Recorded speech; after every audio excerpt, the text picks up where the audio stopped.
সুপ্রিয় দর্শক শ্রোতা, আপনারা যারা এই মুহূর্তে দেশে এবং দেশের বাইরে থেকে আমাদের এই লাইভ অনুষ্ঠান দেখছেন, সবাইকে আমার শ্রম আমার লড়াই প্ল্যাটফর্মের পক্ষ থেকে শুভেচ্ছা, অভিনন্দন এবং শুভ সন্ধ্যা।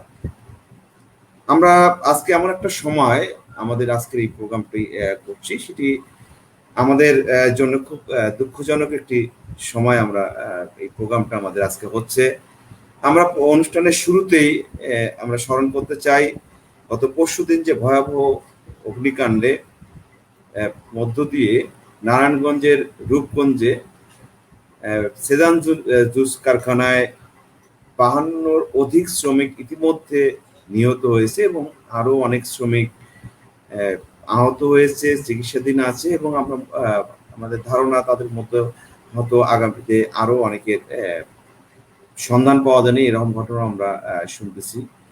সেই সকল শ্রমিকের প্রতি আমাদের বিনম্র শ্রদ্ধা নিবেদন করছি এবং একই সাথে আমরা এটি বলে শুরু করতে চাই, এটি কোনো দুর্ঘটনা নয়, এটি একেবারেই হত্যাকাণ্ড। মুনাফার আগুনে শ্রমিক গণহত্যা যথারীতি এটি। ফলে এমন একটি হত্যাকাণ্ডের আমরা আলোচনার শুরুতেই আমরা এর তীব্র নিন্দা প্রতিবাদ এবং এই হত্যাকাণ্ডের সাথে দায়ী ব্যক্তিদের, মালিক এবং সরকারি দপ্তরের যারা দায়িত্ববান ছিল তাদের বিচার দাবি করে প্ল্যাটফর্মের জায়গা থেকে আমরা আজকে আমাদের অনুষ্ঠান শুরু করতে যাচ্ছি। অনুষ্ঠানের শুরুতে আমরা স্বাগত জানাচ্ছি আপনারা যারা আজকের আলোচক হিসেবে আমাদের এখানে আছেন। আমি একটু দর্শক শ্রোতা আপনাদের উদ্দেশ্যে বলতে চাই, আমাদের আজকের এই অনুষ্ঠানে আলোচক হিসেবে আছেন কামরুল আহসান, যিনি সভাপতির দায়িত্ব পালন করছেন জাতীয় শ্রমিক ফেডারেশনের, এবং আমাদের সাথে যুক্ত আছেন জনাব মন্টু ঘোষ, যিনি গার্মেন্ট শ্রমিক ট্রেড ইউনিয়ন কেন্দ্রে সভাপতির দায়িত্ব পালন করছেন, এবং আমাদের সাথে আছে বাবুল আক্তার, যিনি সাধারণ সম্পাদকের দায়িত্ব পালন করছেন Bangladesh garments and industrial workers ফেডারেশনের, এবং আমাদের সাথে যুক্ত আছেন শহীদুল ইসলাম সবুজ, যিনি সাধারণ সম্পাদকের দায়িত্ব পালন করছেন গার্মেন্ট শ্রমিক ঐক্যফ্রমের। আপনাদের সবাইকে আজকে আমাদের এই অনুষ্ঠানে স্বাগত জানাচ্ছি। সেই সাথে আমরা জানিয়ে দিতে চাই, সুপ্রিয় দর্শক শ্রোতা, আপনারা জানেন যে আমাদের করোনার একদম শুরু ভাগ থেকে আমরা এই ধারাবাহিকভাবে লাইভ অনুষ্ঠানটি চালিয়ে আসছি। শ্রমিকদের দুঃখ বেদনা এবং তাদের লড়াই সংগ্রামের কথা এবং শ্রমিক সংগঠক হিসেবে যারা শ্রমিকের অধিকার নিয়ে সার্বক্ষণিক মাঠে কাজ করছে তাদেরকে নিয়ে আমাদের এই আয়োজন আমরা ধারাবাহিকভাবে চালিয়ে আসছি। আমরা ইতিমধ্যে 1 বছর পার করেছি এবং 1 বছর যথারীতি গত মাসের 25শে জুন আমরা 1 বছর পূর্তি অনুষ্ঠান পালন করেছি। আপনারা জানেন গতকাল যে ঘটনা, গত পরশু দিনের যে সেদান জুসের ঘটনা, সেটা ইনস্ট্যান্ট কালকে আমরা সেটার প্রেক্ষিতেও আমরা মানে তাৎক্ষণিক এখানে আলোচনা আয়োজন করেছিলাম। আপনারা অনেকেই এসেছেন, সংগতি জানিয়েছেন, এবং আজকে সকালবেলাও এরকম একটি সংগতি অনুষ্ঠান, অনলাইনে সংগতি অনুষ্ঠান এখানে হয়েছে। আজকে আমরা আলোচনা করতে যাচ্ছি এরকম মুহূর্তেও, যদি আমাদের এই প্রোগ্রামটা সেদান জুসের ঘটনার আগেই আসলে প্রোগ্রামটা সেট করা, আমরা পোশাক খাতকে নিয়ে মূলত আমাদের এই বিষয়টা, এই যে করোনার তৃতীয় ঢেউ চলছে এবং সেই সময় এই যে তৃতীয় দফা লকডাউনের সময় আমরা দেখছি যে শ্রমিকদের উপর যথারীতি আগের 2 দফা যে সময়, সেই 2 দফার সময় থেকেও অধিক পরিমাণ নিপীড়ন, নির্যাতন, বঞ্চনা এবং অধিকার বঞ্চনার ঘটনা ঘটছে। ঠিক সে সময় আমরা দেখছি যে কেন জানি না সব দিক থেকে সবাই খুবই চুপচাপ। আগের 2 দফায় সবাই কথা বললো, এবার একেবারেই চুপচাপ। তো সেরকম একটি প্রেক্ষাপটে আমাদের আজকের আয়োজন, আজকের আলোচনা করার জন্য শুরুতে আমি শহীদুল ইসলাম সবুজ আপনাকে বলবো যে আলোচনার শুরুতেই যদি আপনি বলেন যে গত 2 দফার যে করোনার যে ধাক্কা এবং 2 দফার যে লকডাউন, সেখান থেকে এই যে তৃতীয় দফা লকডাউন এবং করোনার তৃতীয় দফায় আপনি যদি আপনার মূল্যায়নে কি বলবেন যে পোশাক খাতের শ্রমিকদের এখনকার 2 দফার তুলনায় এবারকার অবস্থা আপনার মূল্যায়নে কি মনে হচ্ছে?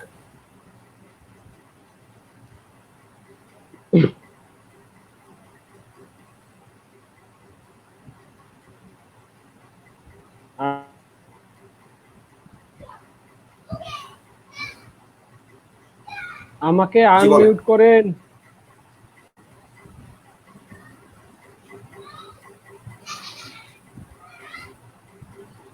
মিউট করেন, এখান থেকে হচ্ছে। ওকে,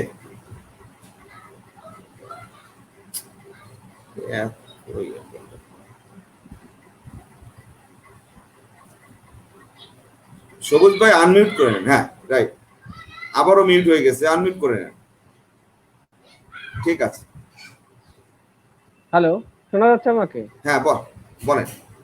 শোনা যাচ্ছে? শোনা শোনা যাচ্ছে? যাচ্ছে, আপনি বলেন। শোনা যাচ্ছে, ও, বলেন। এখানে দেখছে মাই মিউট হয়ে আছে, আমি এই জন্য বলতেছি না। আহ, ধন্যবাদ। যারা শুনছেন, যারা অংশগ্রহণ করেছেন, আমার সহযোদ্ধা, খুবই সিনিয়র নেতা কমরেড মন্টু ঘোষ রয়েছেন, রয়েছেন আর এক সহযোদ্ধা বাবুল আক্তার, রয়েছেন কামরুল ভাই। কামরুল ভাইকে আমি দেখছি না, বাবুলকেও দেখছি না, কিন্তু মন্টুদাকে দেখছি।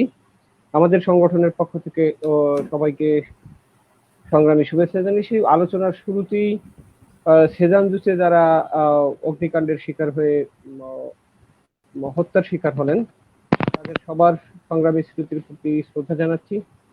এবং এই ঘটনার সাথে ঘটনার জন্য যারা দায়ী, সরকারি এবং গার্মেন্ট মালিক সহ, তাদের দৃষ্টান্তমূলক শাস্তি দাবি করছি। তারা গ্রেপ্তার হয়েছে 8 জন। সেই গ্রেপ্তারকৃত, এই গ্রেপ্তার হওয়ার জন্য স্রেফ লোক দেখানো না হয়, সেটা যেন বিচারের দিকে গড়ায় এই গ্রেপ্তারটা, সেই দাবি করছি। এবং পাশাপাশি যে সকল শ্রমিকরা হত্যাকাণ্ডের শিকার হলেন, পুড়ে ছাই কঙ্কালে পরিণত হলেন, সেই সমস্ত শ্রমিক পরিবারগুলো যাতে তাদের এক জীবনের সমপরিমাণ ক্ষতিপূরণ পায়, সে ব্যাপারে লড়াইটা আমরাও করব, সংগঠনগত ভাবে করব, জোটগত ভাবেও করব। আপনারা জানেন আমরা গার্মেন্টস শ্রমিক ঐক্য ফোরাম এবং আমাদের গার্মেন্টস শ্রমিক অধিকার আন্দোলনের একটি জোট রয়েছে। আমরা সেই জোটের মাধ্যমে আন্দোলন করি। আমরা শারীরিক প্রোগ্রাম করতে পারিনি আজকে, কিন্তু আমরা একটা স্টেটমেন্ট দিয়েছি, আমরা সংগঠনের পক্ষ থেকে দিয়েছি। করোনার তৃতীয় আজকের আলোচনার বিষয় আসলে সামনে যেহেতু সেজান জুসের মতো এরকম প্রাণ, 52টি প্রাণ, কিন্তু আসলে 52 না, এখানে বাড়বে নিশ্চিত। অতীতের অভিজ্ঞতায় বলে, আমরা তাজরিন গার্মেন্টের অগ্নিকাণ্ড এবং সেই অগ্নিকাণ্ডের একদম শুরুর দিন থেকে, ভোর রাত থেকে শুরু করে একদম এখনো পর্যন্ত মামলার সর্বশেষ আপডেট রাখতে গিয়ে আমরা দেখেছি যে এখানে ভিকটিমস যারা, সেই পরিবারগুলো কতটা ক্ষতিগ্রস্ত হয়। সরকার থেকে যে টাকাটা বলতেছে, এখন টেলিভিশনে ঘোষণা আসতেছে 50,000 টাকা অমুকের বিছানায় দেওয়া হয়েছে, সেই টাকা সেরকম 50, 1 লাখ, 2 লাখ টাকা প্রত্যেকটা ফ্যামিলির ঘর বাড়ি বিক্রি করে, গরু ছাগল বিক্রি করে, জমি জমা ভিটাবাটি যা আছে তা বিক্রি করে এই মানুষের সন্ধান করতে করতে তাদের টাকাটা শেষ হয়ে যায়। এই 50,000 টাকা দিয়ে সেটা প্রচার করছে শিল্প মন্ত্রণালয় থেকে, দেখলাম। এটা আমরা লজ্জাবোধ করছি। যারা আহত হয়েছেন তাদেরকে 50,000 টাকা দিয়েছে, নিখোঁজ এই আমরা এই মানুষদের আলোচনাটা করব। ডিএনএ। সবুজ ভাই, আপনি যদি আমি একটু একটুখানি বলে তারপর জি, আগাই, হ্যাঁ, বা একটু বলে আগাই, কারণ একদম মুখ অস্বস্তিও লাগছে, কিছু করতে পারছি না। এটা একটা বিবৃতি দেওয়া ছাড়া মাঠে নেমে, আমি ঢাকার বাইরে থেকে ফিরেছি আজকে, মাত্র আটকে গেছিলাম লকডাউনে। লকডাউনে গার্মেন্টস শ্রমিকদের অবস্থা আমার দৃষ্টিভঙ্গিতে আমি কিরকম দেখছি সেটা, আমরা গত লকডাউনের আগে, শুরু যখন লকডাউন হয়, শুরু যখন দেখা দেয় গত বছরের মার্চ মাসে, তারপর থেকে শ্রমিকদের জন্য কাজ করতে চেষ্টা করছি। লকডাউনে ক্ষতিগ্রস্ত শ্রমিকদের পাশে দাঁড়ানোর জন্য আমাদের দিক থেকে চেষ্টা ছিল, তাদেরকে সচেতন করার ইয়ে ছিল, সব সংগঠনের ছিল, প্রায় সব সংগঠন আমরা আমরা করেছি।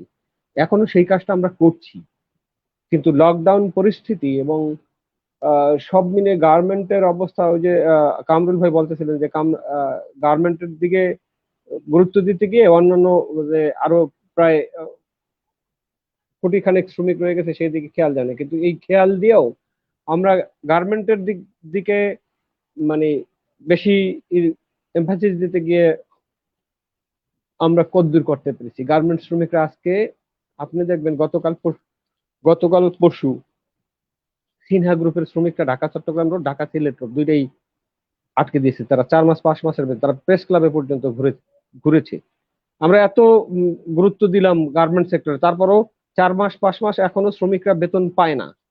এই শ্রমিকদেরকে ফ্রন্টলাইনার আমরা ডাক্তারদেরকে বলি, নার্সদেরকে বলি, মেডিকেল স্টাফদেরকে বলি, পুলিশরে বলি, সাংবাদিকরে বলি, কিন্তু আমার যে গার্মেন্টস শ্রমিক সহ সর্বস্তরের যে শ্রমিক, এই যে সেজান ফুডস, ওটা তো গার্মেন্ট না, ওটা তো একটা খাদ্যের কারখানা। সেই কারখানা শিশু শ্রমিক পর্যন্ত কাজ করে। এই শ্রমিকদের টিকার ব্যাপারে এরা ফ্রন্টলাইনার না, না রাষ্ট্রের কাছে, না এখানকার মালিকদের কাছে। রাষ্ট্র চালায় মালিকরা, গার্মেন্ট মালিকরাই এখন রাষ্ট্র চালায়, সেটাই সেই হিসাব আমরা এই এইখানের আলোচনায় এর আগেও করেছি। তারাই মন্ত্রী, তারাই এমপি, তারাই সবকিছু। এদের টিকা দেওয়ার ব্যাপারে, গার্মেন্ট শ্রমিকদের টিকা দেওয়ার ব্যাপারে কিংবা তাদের করোনা টেস্ট করার ব্যাপারে কারো দিক থেকে কোনো আগ্রহ নেই। আমরা কিন্তু বলে চলছি, আমরা সংগঠনগুলি সবুজ ভাইয়ের কথা কিন্তু শোনা যাচ্ছে না। আসলে কি তাই শোনা যাচ্ছে না? শোনা যাচ্ছে বাবুল ভাই, কনকদার কথা শোনা যাচ্ছে না। আমরা কিন্তু শুনতে পাচ্ছি বাবুল ভাই। আপনার কোনো সমস্যা হচ্ছে কিনা একটু ডিভাইসটা দেখবেন। হ্যাঁ, শোনা যাচ্ছে ক্লিয়ার, আপনার কথা আমরা শুনতে পাচ্ছি। হ্যাঁ, আপনার বাবুলের কথা আমরা শুনতে পাচ্ছি। সেই করোনা টিকা বা করোনা টেস্ট করানোর ব্যাপারে গার্মেন্ট মালিক বা সরকারের বা তাদেরকে ফ্রন্ট লাইনার হিসেবে একটা অমানবিক, একদম স্রেফ অমানবিক একটা ব্যাপার রাষ্ট্রের দিক থেকে। সবুজ ভাই আপনার কাছে এই আলোচনা আসবো, আপনাকে একটু থামিয়ে দিতে চাই। আমরা আসবো, আমরা একটু প্রথম রাউন্ডে সবার কাছে ঘুরে আসি, তারপর আমরা এগুলো নিয়ে আলোচনা করব। হ্যাঁ, বলে আমি 1 মিনিট বলে শেষ করি। 1 মিনিট বলি, 1 মিনিট বলে মানে আমার দিক পর্যন্ত ফ্রি করতে পারলে ভালো হয়। সেটা হলো সেই করোনা টিকা দেওয়ার ব্যাপারে তাদের কোনো আগ্রহ নাই। সংগঠনগুলি আমরা যতটুকু এখনো স্টেটমেন্টে বা প্রেস ক্লাবের সামনে ওইরকম তো দাঁড়ানো যায় না, পরিস্থিতির কারণেই দাঁড়ানো যায় না, কিন্তু আমরা কিন্তু কন্টিনিউ করছি গার্মেন্ট শ্রমিকদের টিকা দেওয়া, তাদের রেশনিং এর ব্যবস্থা করা, তাদেরকে যাতায়াতের ব্যবস্থা করা। যাতায়াতের ব্যবস্থা কিন্তু করে নাই গার্মেন্ট মালিকরা, তাদেরকে করার কথা ছিল। করার কথা আলোচনা তো এই, সেই কাজগুলি করার জন্য এখন সামনের দিকে আমরা যাতে করে ঐক্যবদ্ধভাবে সর্বস্ব শক্তিটুকু নিয়োগ করতে পারি, সেই ব্যাপারটা আলোচনা হওয়া দরকার আমার মনে হয়। ধন্যবাদ। ধন্যবাদ শহীদুল ইসলাম সবুজ, আপনার কাছে আবারও আসবো আমরা। বাবুল আক্তার, আপনি শুনতে পাচ্ছেন আমাকে? হ্যাঁ জি, আমি শুনতে পাচ্ছি। জি, আপনি যদি বলেন, আপনার কাছেও একই জিনিস জানতে চাবো যে করোনা 2 দফা গেল, 2 দফা লকডাউনও গেল, এবং 3য় দফা লকডাউনে এসে আপনার মূল্যায়নে কি মনে হয় গার্মেন্টস বা পোশাক খাতের শ্রমিকরা এবারকার আসলে কোন অবস্থায় যাচ্ছে তাদের জীবন জীবিকায়, এবং আগের থেকে যদি আপনি কম্পেয়ার করেন যে আগে 2 দফা তাদের উপর যে নির্যাতন, নিপীড়ন, নিষ্পেষণ, বঞ্চনার যে ঘটনা, এবারকার অবস্থায় মানে একদম সবাই চুপচাপ, দেখে মনে হবে যে সব ঠিকঠাক চলছে। আপনার কি মনে হয় সব কি ঠিকঠাক চলছে? ধন্যবাদ আপনাকে সুন্দর একটা প্রশ্ন করার জন্য। আমি শুরু করার পূর্বে আমার এখানে খুব প্রিয় কয়েকজন নেতা আছেন আজকে, বিশেষ করে মন্টুদা, তারপরে কামরুল ভাই, তারপর সবুজ ভাই।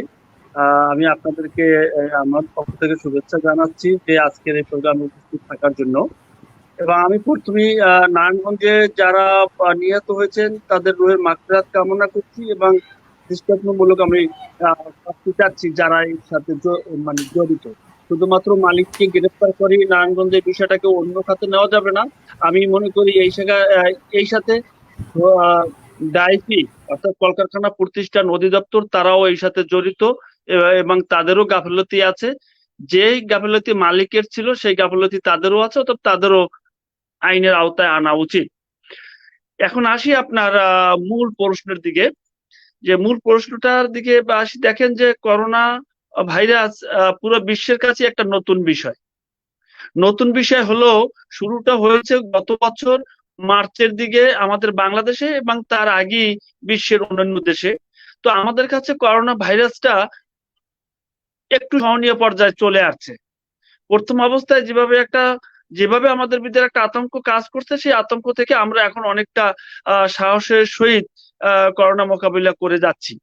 তো তো গার্মেন্টস ওয়ার্কারদের দেখেন যে গতবার আর গত বছর এবং এই বছর, গত লকডাউন এবং এখনকার লকডাউন যদি আমি পার্থক্য বলি, দেখেন গত লকডাউনে আমাদের এক ছিল আমাদের ভিতরে, সকলের ভিতরে একটা আতঙ্ক ছিল, শ্রমিকের ভিতরেও সেটা ছিল।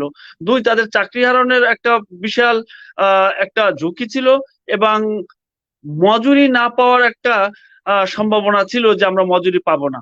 তারপর আরেকটা ঝুঁকি ছিল যে করোনা ভাইরাসে তাদেরকে এফেক্ট করতে পারে। তো একবার বন্ধ একবার খোলা, তাদের এই জন্য তারা কোথায় থাকবে, কোথায় যাবে, দেশের বাড়িতে চলে যাবে না ঢাকাতে থাকবে, মজুরি পাবে কি মজুরি পাবে না, এই বিষয়গুলো একটা অনিশ্চিত ছিল। আমরা সেই সময় আমরা মজুরি এবং অন্যান্য ভাতাদি নিয়ে সবচাইতে বেশি আমরা সোচ্চার ছিলাম। কিন্তু এইবার করোনা যেটা হয়েছে যে কারখানাটা খোলা রেখেছেন, অর্থাৎ কারখানা খোলা মানে আপনি মজুরিটা নিশ্চিত পেয়ে যাচ্ছেন অ্যাজ ইউজুয়াল। সমস্যা হলে যেখানে শ্রমিকদের আসা যাওয়ার যে যাতায়াতের জন্য খরচটা বেড়ে গেছে এবং করোনার ঝুঁকিটা, সে ঝুঁকিটা গত টার্মও ছিল, সে ঝুঁকিটা এখনো আছে। গতবার যে ঝুঁকিটা ছিল সে ঝুঁকিটা দেখা গেছে যে আসলে গার্মেন্টস ওয়ার্কারদের বা খেটে খাওয়া মানুষদের এই ধরনের ওয়ার্কারদের করোনা এফেক্টটা একটু কম করার পিছনে যে যুক্তিটা অনেকে দিচ্ছে, তার সাথে আমার একটা যুক্তি হলো যে আসলে কলকারখানায় যারা চাকুরি করে, বিশেষ করে গার্মেন্টস কারখানায়, তারা সবাই ইয়ং এবং বেশিরভাগই বয়স 40-45-এর নিচে। তো তাদের ইমিউনিটিটাও একটু কাজ করে বেশি, যার জন্য করোনা তাদের এফেক্ট করলো। তারা সেটা লোকাল ঔষধ খেয়ে, লোকাল ফার্মেসি থেকে অ্যান্টিবায়োটিক খেয়ে তারা সেটা মোকাবেলা করে ফেলছে। কিন্তু এটা একটা সলিউশন না, কিন্তু তার যে একটা আতঙ্ক সেটা থেকেই যায়। তবে গতবারের চেয়ে এবারের বিষয় একটা হইলো, গতবার অনেকগুলো ঝুঁকি ছিল, তো এবারে একটু ঝুঁকিটা একটু কম হয়েছে। গতবার মজুরির ঝুঁকি ছিল, চাকরি হারানোর ঝুঁকি ছিল, হ্যাঁ, করোনা ভাইরাসের ঝুঁকি ছিল। তো এইবার শুধু আছে শুধু করোনার ঝুঁকিটা। আর অনন্য যেটা আছে অ্যাজ ইউজুয়াল রেগুলার ভিত্তিতে, যেমন মাসিক মজুরি পাওয়া, ঈদ বোনাস অ্যাজ ইউজুয়াল পাওয়া, সেখানে সেটা নিশ্চিত হয়েছে।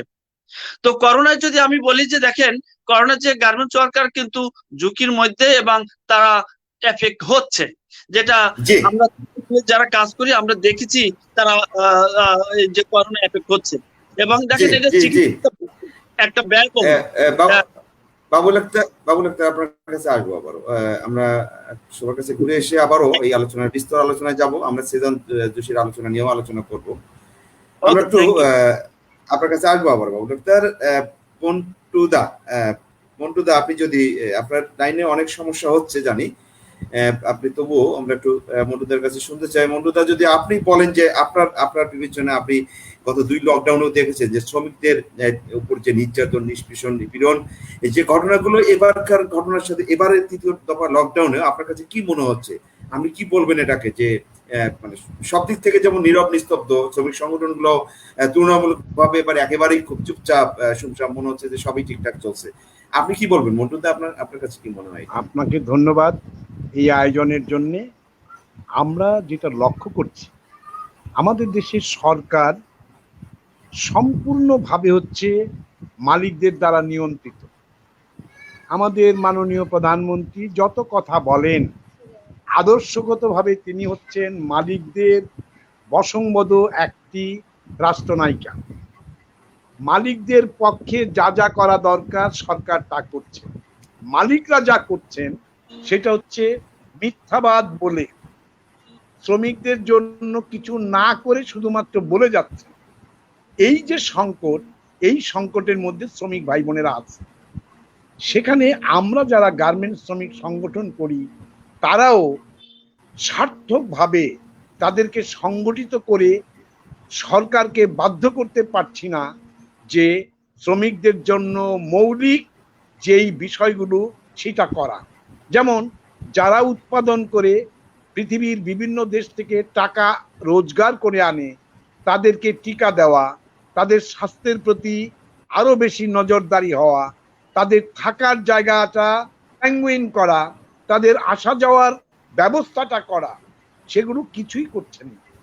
এই যে কিছু করছেন না, সেটা হচ্ছে গভর্নমেন্টের পক্ষ থেকে তারা একটা ওপেন লাইসেন্স পেয়ে যাচ্ছে, যা করো তোমাদের কোনো সমস্যা নাই, তোমরা টাকাওয়ালা, তোমরা যা করতে পারো, আমি গভর্নমেন্ট, আমি শেখ হাসিনা তোমাদের পক্ষে আছি। এইটা হচ্ছে আমার অভিব্যক্তি। জি দাদা, খুব সংক্ষেপে অনেক সুন্দর করে আপনি বলেছেন। আপনার কাছে আবারও আসবো দাদা। আমরা একটু কামরুল ভাইয়ের কাছে ঘুরে আসতে চাই। কামরুল ভাই ইতিমধ্যে অনেকটা সময় ধরে করোনায় মানে সাফার করে এখন পর্যন্ত সাফার করছে, ফলে বাইরে থাকার কথা, সে আসলে বাইরে এখন পর্যন্ত ওইভাবে মুখ করতে পারছে না। কামরুল ভাইকে আমরা পেয়েছি। কামরুল ভাই, আপনি যদি বলেন যে আপনার অভিজ্ঞতা। আচ্ছা, প্রথমে ধন্যবাদ জানাই যে আমি এই প্রথম আপনাদের এই আয়োজনে সামিল হয়েছি, কারণ 1 বছর হয়ে গেছে আপনারা বোধহয় এই কার্যক্রম চালাচ্ছেন। আমি প্রথম দিকে আমাকে বলা হলো নানান ত্রুটি বিচ্যুতির কারণে আমি যুক্ত হতে পারিনি, তারপরেও আজকে এখানে যুক্ত হতে পেরেছি, সেজন্য আপনাদেরকে আমার তরফ থেকে আন্তরিক ধন্যবাদ। আমি যেহেতু আপনার ইমিডিয়েট ইস্যুটা আপনার পরে নিয়ে যাবেন, সেই জন্য আলোচনা করছি, সেটা পরে করব। আমি যেটা আপনাদের বিষয়, করোনার দ্বিতীয় ঢেউ, লকডাউনে নীরব কেন? নীরব কখন হয়? নীরব কবি নীরব হয় তার ক্ষমতা বেসুমার না, ক্ষমতার সীমাবদ্ধতা। আসলে যে পরিস্থিতিটা বাবুল আক্তার একটা বর্ণনা দিয়েছেন, আমি তার সেই বর্ণনার থেকে যেটা বুঝি, যে আমিও মনে করি যে আসলে গতবারের অনিশ্চয়তাটা ছিল প্রকট। সেই প্রকট অবস্থায় আমাদের অনেকেরই আমরা মুখ খুলেছিলাম, আমরা সক্রিয় ছিলাম, আমরা কথা বলেছি, আমরা নানান ফর্মে চেষ্টা করেছি সেই অবস্থাটাকে কাটাবার জন্য। সেখানে কতগুলো কথা বলেছেন বাবুল আক্তার, আমি সেগুলো রিপিট করছি না। তবে এইবার গার্মেন্টস, আমি যেহেতু এটা ইনফ্যাক্ট গার্মেন্টস সংক্রান্ত বিষয় প্রধানত, আমি সেখানে যে কথাটা বলতে চাই যে এবার মজুরি নিশ্চয়তাটা এবার আছে, কারণ কারখানাগুলো চালু এবং এই ছাঁটাইয়ের কোনো সেই পরিস্থিতিটাও নাই। আর যেটা হলো যে যেই যেই সমস্যাটা মন্টু ভাই বলতে চাইলেন, আমি যেটা মনে করি যে মালিকদের ইচ্ছা নিয়ন্ত্রিত সরকার, এটা এটা আমাদের তো, এটা তো আসলে সমাজতান্ত্রিক সরকার না, এটা একটা কি বলে বুর্জোয়াদের সরকার। সেই সরকারের যে চলন, সেই চলনেই সেটা চলবে, তার মধ্যে আমাদের স্ট্রাগলটা থাকবে। তো আমি যেটা মনে করি যে আমরা যে একদম রিয়েক্ট করি নাই, বিশেষ করে আপনাদের একটু জানাতে চাই যে মালিকরা, বিশেষ করে গার্মেন্টস মালিকরা, সরকার যখন শ্রমিকদেরকে লকডাউনের আওতায় বাইরে রাখলো, অর্থাৎ শ্রমিকদেরকে উৎপাদনে যুক্ত হওয়ার জন্য বলে দিল, এবং সেটা বলার সাথে সাথে সরকারের একটা প্রজ্ঞাপন ছিল যে শ্রমিকদের কাজে যাতায়াতের জন্য যে ব্যবস্থা সেটা মালিকরা করবে এবং তাদের স্বাস্থ্য নিরাপত্তার বিষয়টা তারা দেখবে। এটা কিন্তু গতবারও মানে মালিকরা মানে নেই, আর এবারও তারা যেটা বলার চেষ্টা করেছে যে 90% শ্রমিক কারখানার আশেপাশে থাকেন, 10% শ্রমিকের এটা সমস্যা। তো এবারও যখন সমস্যাটা হলো, তখন আমরা এটা তুলে ধরলাম যে এই কথা যে বলার মধ্যে যে যে শুভঙ্করের ফাঁকিটা আপনারা করছেন, তার মধ্যে দিয়ে শ্রমিকদের পরিবহন ব্যয়টা আপনারা দিচ্ছেন না, কিন্তু তাদের তো রিক্সা গেলেও 100-200 টাকা যাতায়াতে চলে যাচ্ছে, বা আরো বেশি যাচ্ছে কারো কারো ক্ষেত্রে। তো সেটার তো কোনো সমাধান হলো না, এবং আমরা সেটা লিখিতভাবে সরকারের, মানে বলা চলে যে আমরা প্রধানমন্ত্রীকে অ্যাড্রেস করি, এই ইস্যুটাকে আমরা নিয়ে এসেছিলাম যে শ্রমিকদেরকে কাজে যোগদানে তার স্বাস্থ্য নিরাপত্তার বিষয়টা এবং তাদের যাতায়াতের ইয়েটা নিশ্চিত করা। সেটা যদি না হয় তাহলে শ্রমিকরা কিভাবে এই উৎপাদনে যুক্ত হবে।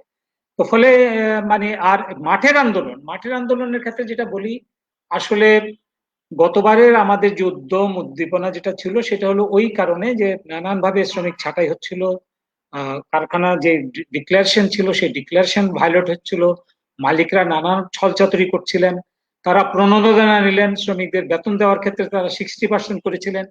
এই সমস্ত মিলে সে সময় আমাদের একটা জোর ইয়েটা ছিল। কিন্তু এবারে আসলে বাবুলের কথা ধরেই বলতে চাই যে ওই যে অনিশ্চয়তাটা একটু কম, বিশেষ করে গার্মেন্টসে এই অনিশ্চয়তা কম হওয়ার কারণে, তবে আমরা আজকে একটা মিটিং শ্রম মন্ত্রণালয়ের একটা বডি, যেখানে এই গার্মেন্টস সংক্রান্ত ইস্যুতে আমরা বলেছি যে গতবার ঈদের সময় যেই নাজুক পরিস্থিতি তৈরি হয়েছিল, এবার করোনার যে গ্রাম পর্যায়ে ছড়িয়ে গেছে, সেই ক্ষেত্রে গভর্নমেন্টের যে লকডাউন, সেই লকডাউনকে আমরা ঢেলে ঢালা দেখছি। ফলে এখনই লঞ্চ ঘাট বা ঘাটে, পরিবহন ঘাটে, সেখানে হাজার হাজার মানুষের উপস্থিতি। ফলে যদি এই সামনে কোরবানির ঈদে যদি ছুটি হয়, সেক্ষেত্রে কিভাবে এটাকে ম্যানেজ করবেন, কিভাবে এই মানুষগুলোকে করোনা থেকে নিরাপদ রাখার ব্যবস্থা করা যায়, সেই ব্যাপারটা অগ্রিম আলোচনার প্রস্তাবনা দিচ্ছি। সেটা নিয়ে হয়তো নেক্সট 14 তারিখের মধ্যে আমরা একটা ইয়েতে যেতে পারবো। তবে এটা ঠিক, আমরা নীরব হচ্ছে, আমরা সরব থাকতে পারতাম যদি আমাদের শক্তি সামর্থ্যটা সেই পর্যায়ে থাকতো। আমরা সেই শক্তি সামর্থ্য হারিয়ে ফেলেছি। ফলে এটা অস্বীকার করার কোনো জো নেই যে আমরা অনেক organisation, but we are nothing to do like that, যে মাঠের সংগ্রামটাকে সেভাবে নিয়ে আসা। ধন্যবাদ। জি, ধন্যবাদ কামাল ভাই, আপনার কাছে আবারও আসবো আমরা। ঠিক আপনাদের কথা সূত্র ধরে কামরুল ভাই এবং বাবুল আক্তার ভাই, আপনারা যেটি যে বিষয়টা যে এইবারে মজুরির অনিশ্চয়তা নাই, সেটি একটি মানে ভালো দিক। তবে আপনাদেরকে একটু মানে স্মরণ করিয়ে দিতে চাই, আপনারা যদি দেখেন অনেকগুলো ঘটনা আছে যেগুলো আমরা প্রতিনিয়ত দেখছি, যে কাজ করেও দেখেন গত বছর হলো কাজ যারা করেনি তাদের এক ধরনের বা কাজ হারিয়েছে, এরকম মজুরি অনিশ্চয়তার ঘটনা ঘটেছে। কিন্তু এবারেও কিন্তু তুলনাটা একেবারেই কম না, সেটির সংখ্যা অনেক। যদি বলা যায় প্রতিদিনই আমরা দেখছি যে 2 মাস 3 মাস বেতন তারা এখন কাজ করতেছে, কাজ যথারীতি কাজের প্রচুর চাপ, কাজ চলতেছে, সব চলতেছে, কিন্তু তারা তাদের বেতনটা পাচ্ছে না। বেতন পাওয়ার জন্য তাকে আবার হলো যথারীতি সংগ্রাম করতে হচ্ছে, এবং সংগ্রাম যখন করতে হচ্ছে তখন রাস্তায় দাঁড়াইতে হচ্ছে, তখন তার নামে মামলা হচ্ছে, তার চাকরি চলে আসে। এক, দ্বিতীয়ত আপনাদের কয়েকটা মানে পয়েন্ট যদি বলি আর কি, আপনারা সেই জায়গাগুলোতে কি বলবেন। আরেকটা জিনিস, লকডাউনে আমরা এর আগেও যেটা খেয়াল করলাম, ঠিক আছে শ্রমিকরা কাজ করবে, উৎপাদনের চাকা চালু থাকবে, কিন্তু কোনোভাবেই হলো টিকার প্রসঙ্গে, টিকা যখন মানে ভ্যাকসিন যখন যাওয়া শুরু হলো, তাদের প্রসঙ্গটাকে কোনোভাবেই সামনে আলোচনায় না মালিকরা আনলেন, না সরকার আনলেন, না শ্রমিক সংগঠনগুলো এটি নিয়ে কোনো আলোচনা করলেন। দুই, তৃতীয়ত হলো এবারও যখন একইভাবে বাইরে রাখা হলো, এবং যেটা কামরুল ভাই বললেন এই যে পরিবহন ব্যবস্থা করার কথা সরকার নির্দেশনা দিলেন, কিন্তু মালিকরা সেটা মানছেন কিনা সেটি কিন্তু সরকার আর দেখভাল করলেন না, শুধু একটা প্রজ্ঞাপনের মধ্যে সীমাবদ্ধ থাকলো। এটি একটা দিক যেখানে আমরা প্রতিদিন দেখলাম যে তাদের যাওয়ার জন্য তারা রাস্তায় মানে ব্যাপক রকমের হয়রানি এবং খরচ বৃদ্ধি। আমরা যদি এভাবে ক্যালকুলেশন করি, প্রতিদিনে বেশি না, শুধু 20 টাকা করে বেশি যাবে, তারপরেও মাস শেষে তার কিন্তু 600 টাকা বেশি যাবে। ফলে 600 টাকা মালিক যেখানে 200 টাকা বেশি দিতে মালিকের জন্য হাজার হাজার কোটি টাকার মালিক হওয়ার পরে 200 টাকা বেশি দেওয়া, বাৎসরিক ইনক্রিমেন্ট 5%, সেই 200 টাকা দেওয়ার জন্য তারা প্রস্তুত না আর কি, সেটি নিয়েও নানা ধরনের তাল বাহানা করলো। সেখানে শ্রমিকের পক্ষে 600 টাকা বেশি দেওয়া কি আদৌ সম্ভব? ফলে এই বিবেচনাটা জায়গা থেকে এটিকে কিভাবে পাবেন, তাদের উপর এটা কি ধরনের নির্যাতন। এক, আর একটা ঘটনা হলো একই সাথে দেখবেন যে তারা যখন আপনার ফ্যাক্টরিতে যাওয়ার ক্ষেত্রে দেরি হচ্ছে, সেখানে কিন্তু তার জন্য তাকে হলো যে আপনার হাজিরা বোনাস কেটে নেওয়া হচ্ছে, এবং এটার প্রেক্ষিতে কথা বলতে গেলে তাদেরকে ছাঁটাই করার ঘটনা ঘটছে। অনেকগুলো ঘটনা কিন্তু আমাদের জানা মতই আছে। এই সামগ্রিক বিষয় মিলে বাবুল আক্তার, আপনার কাছে যদি যেতে চাই, আপনি কিভাবে বলবেন, এটাকে কি বলবেন আপনি, এই নির্যাতন নিষ্পেষণ বঞ্চনার ঘটনাটাকে কিভাবে দেখবেন আপনি? ধন্যবাদ। যে আপনি যে বিষয়টা বলছেন, যে আমাদের গার্মেন্টস শিল্পে আমার চোখে 3 ধরনের কারখানা আছে। একটা বড় আকারের সাইজ যারা ডাইরেক্ট অর্ডারে কাজ করে, একটা আছে মিডিয়াম সাইজ, আর একটা আছে ছোট সাইজ। ছোট সাইজের কারখানাগুলো সবসময় সাবকন্ট্রাক্ট নিয়ে কাজ করে থাকে। তো এই সমস্ত কারখানায় সবসময় এবং প্রতি বছরই যখন ঈদ আসে বা কোনো ক্রাইসিস মুহূর্ত আসে, তখন মজুরি নিয়ে প্রায় একটু সমস্যার সৃষ্টি হয়।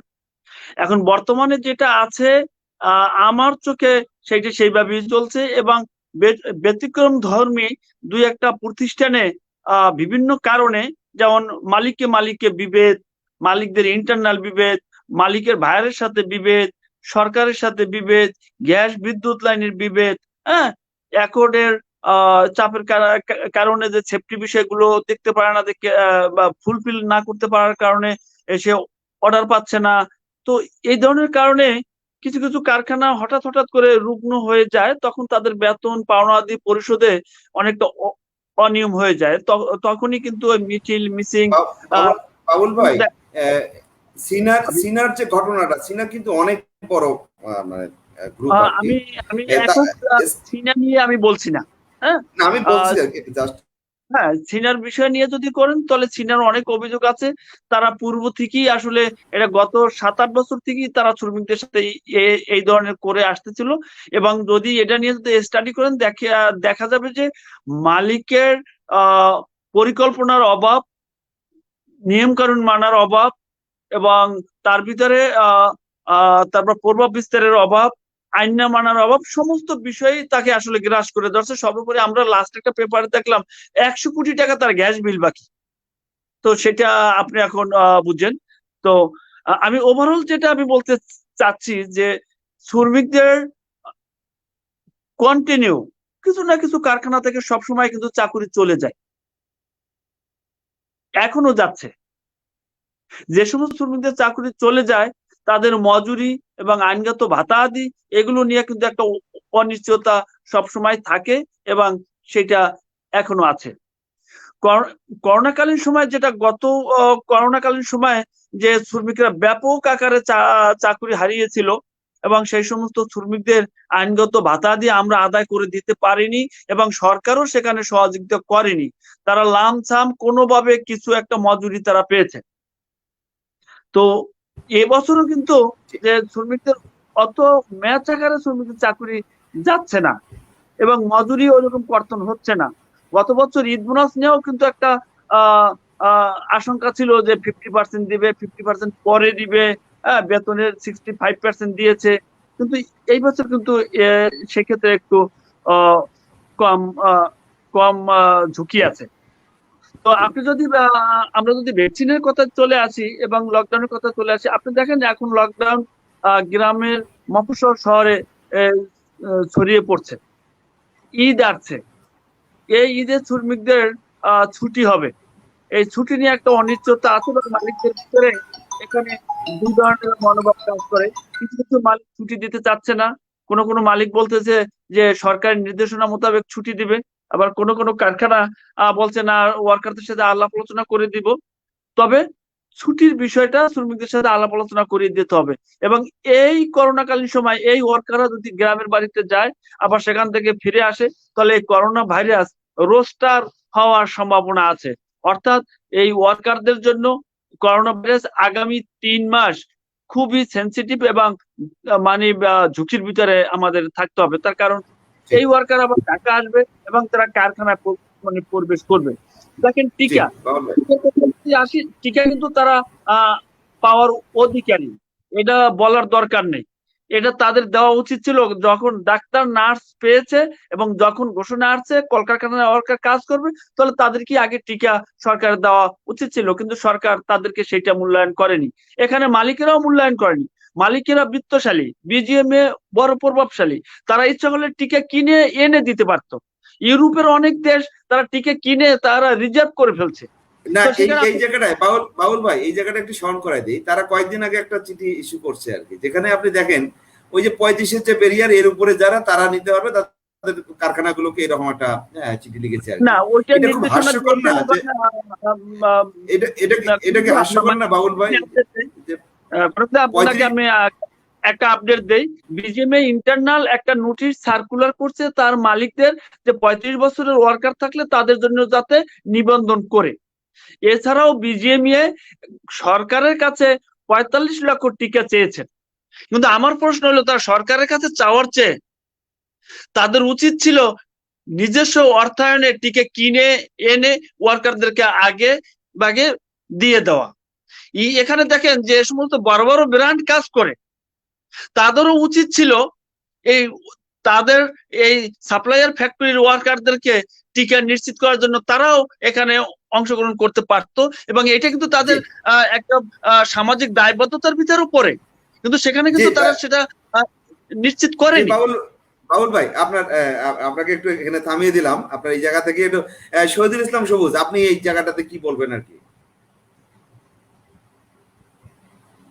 আমার বিদ্যুৎ নাই। অসুবিধা নেই, আপনি বলেন। অন্ধকারে অসুবিধা ফিকা, নেই। বেতন পাওয়ার অনিশ্চয়তা নাই, এরকম একটা নিশ্চয়তার কথা বলছেন দুইজন নেতা, কিন্তু আমরা আস্থা রাখতে পারছি না। অতীতে যেমন পারি নাই, এখনো পারছি না। কারণ এই গার্মেন্ট মালিকরা সরকারের সহায়তা অসম্ভব পিছলালো। এই ধরনের মানে এই শব্দ আমি জানি না, এই শব্দ লাইভে আলোচনা করছি। কারণ প্রত্যেক ঈদেই, গত ঈদেও যেটা ঘটেছে, ছুটি দিব ছুটি দেব না, সরকার ঘোষণা করছে ঈদের দিন, ঈদের আগের দিন, ঈদের পরের দিন। সেই ঘোষণার পরে সেই ঘোষণার কারণে শ্রমিকদের ছুটি বাতিল হয়ে যায়। সবকিছু খোলা, শ্রমিকদের ছুটি বাতিল। তো শ্রমিকরা ছুটি পাই তো ঈদে আর এসে। এখন যে আলোচনা করলেন একজন আলোচক বাবুল আক্তার, যে ছুটি দিলে শ্রমিকরা গ্রামে ছুটবে। আপনি লকডাউন যদি করেন তাহলে লকডাউনের মতো করবেন, কোনো কিছু চলবে না, গার্মেন্টও ছুটি হবে, শ্রমিকরা বাসায় থাকবে। শ্রমিকরা বাসা ছুটি তার প্রাপ্য, সে ঘরে কাটাবে। সে যদি কোথাও যাইতে না পারে, যাওয়ার যদি কোনো ব্যবস্থা না থাকে, তাহলে যাবে না, কিন্তু ছুটিটা তাকে দিতে হবে। আমি একদম আজকের আলোচনা থেকে স্পষ্ট দাবি জানাচ্ছি।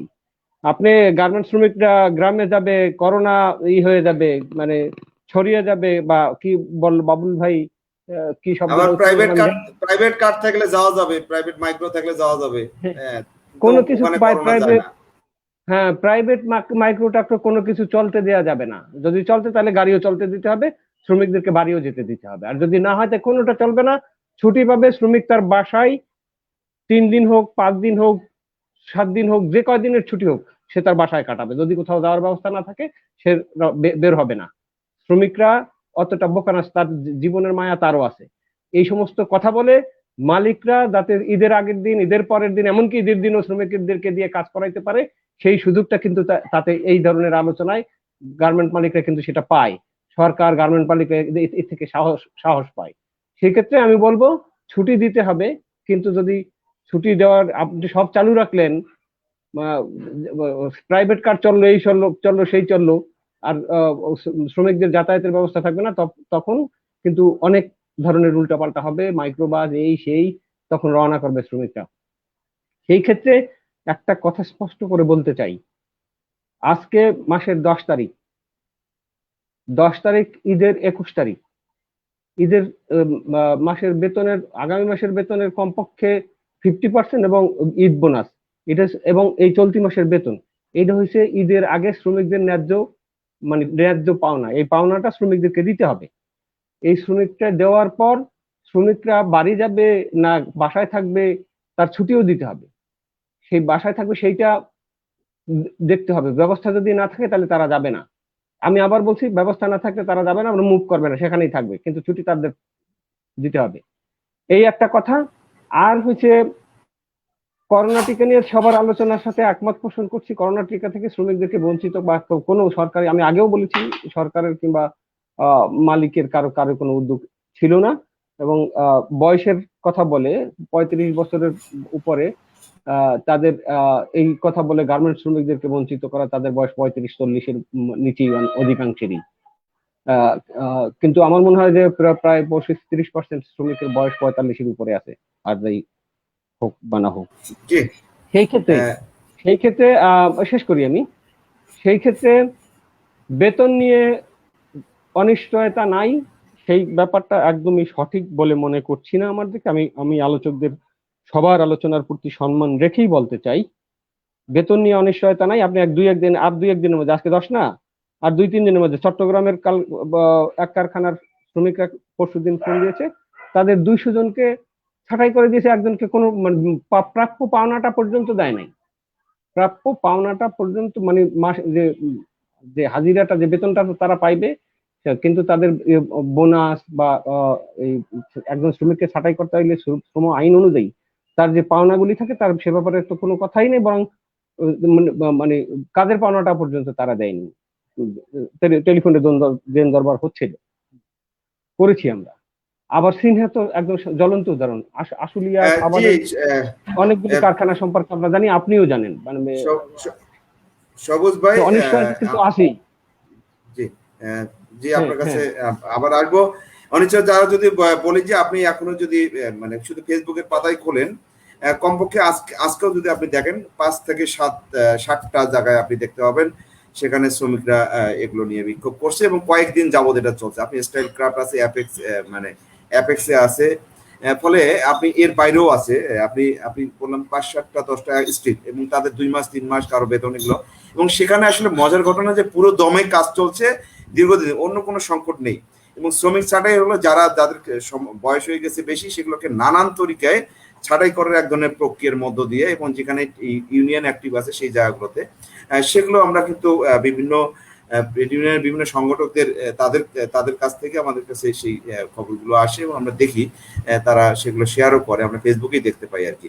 আমরা সেই জায়গাটায় আবারও আসবো। মন্টুদা, আপনি যদি বলেন, আমরা একটু আলোচনাটায় বাঘ ঘুরিয়ে নিয়ে যদি যেতে চাই। আপনি নারায়ণগঞ্জে আছেন এবং নারায়ণগঞ্জের যে ঘটনাটা সম্প্রতি ঘটে গেল, এখানে আমরা যদি গার্মেন্টসের সাথে মিলিয়েও বলি আর কি, যে দিকগুলা ডাইফের দেখভাল করার কথা, কলকারখানা অধিদপ্তরের দেখভাল করার কথা, যদি বলেন কারখানার যে নিরাপত্তার বলয় সেটিকে দেখভাল করার কথা, সেই জায়গাটাকে ধরে যদি বলি, এবং আপনার ধরেন যে সরকারি যে মানে প্রজ্ঞাপনগুলো বা সরকারি যে নির্দেশনা সেগুলো ঠিকঠাক মতো পরিপালন করা হচ্ছে কিনা, কারখানা পরিচালনা করার ক্ষেত্রে যদি এই মধ্যে স্বাস্থ্যবিধির কথা আমরা বলি, সমস্ত বিষয় আপনি গার্মেন্টস সেক্টরে সেই জায়গাগুলো এবং শিশু শ্রমের কি ভয়াবহতা, আমরা 3টা জিনিস দেখলাম আর কি যে নারায়ণগঞ্জের যে ঘটনা। একটা হলো যে সেখানে শিশু শ্রমের ঘটনা ঘটছে, দ্বিতীয়ত হলো, এবং দীর্ঘদিন ধরে সেটা চলে আসছিল, যেখানে আমরা এটি জানি যে আমাদের গত মন্ত্রী, শ্রমমন্ত্রী, সে হলো শিশু শ্রম নিরসনের কারণে পুরস্কার নিয়ে আসছে আইএলও থেকে,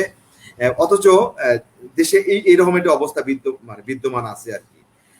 দ্বিতীয়ত হলো সেখানে যারা অগ্নি নির্বাপক বাহিনী ছিল, দমকল বাহিনী, তারা কিন্তু বলেছে যে তারা নিজেরাই বলেছে যে সেখানে গেট তালাবদ্ধ করা ছিল এবং উপরে যাওয়ার যে সিঁড়ি, সেই সিঁড়িতেও তালা বদ্ধ করা ছিল, এবং তারা যখন বের হইতে চাচ্ছে সেই তালা খুলতে দেয়নি, এরকম একটা পরিস্থিতি। ফলে সেগুলো দেখভালের দায়িত্ব তো আসলে ড্রাইভের ছিল, তারা কি আদৌ সেগুলো মানে করেছে কিনা, যেটা আমরা পোশাক খাতের ক্ষেত্রেও কিন্তু দেখি যে তাদের মানে গাড়ি নিশ্চিত করার কথা, পরিবহনে নিশ্চিত করার কথা, এই মুহূর্তে কারখানা খোলা রাখছে, ফলে তারা করলো কিনা, তাটা তো ড্রাইভের দেখভাল করার কথা, তারা তো এটি দেখবে, কিন্তু তারা কিন্তু এই ব্যাপারে উদাসীন।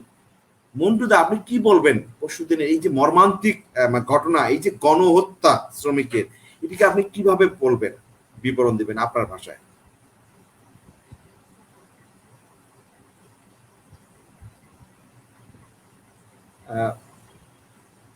মন্টুদার সংযোগটা বোধ হয় সংকট। আচ্ছা মন্টুদা, আবার আসলে আমরা শুনবো। কামরুল ভাই, আপনি যদি বলেন।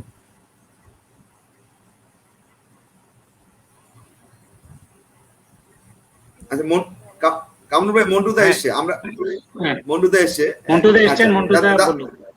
আমি বলতেছি আজকে সকালবেলা আমি সেখানে গিয়েছি, আমাদের সংগঠনের আর অন্যান্য নেতৃবর্গ সহ আমরা সেখানে গিয়েছি। সেখানে শ্রমিক ভাইরা যারা এসকেপ করতে পারছেন তাদের সাথে আলোচনা করতে সক্ষম হয়েছে। সেখানে যেই কায়দায় এই কারখানাটি পরিচালিত হয়, সড়ক থেকে পূব দিকে গিয়ে অনেক দূরে সর্বশেষ প্রান্তে হচ্ছে এই কারখানাটি অবস্থিত।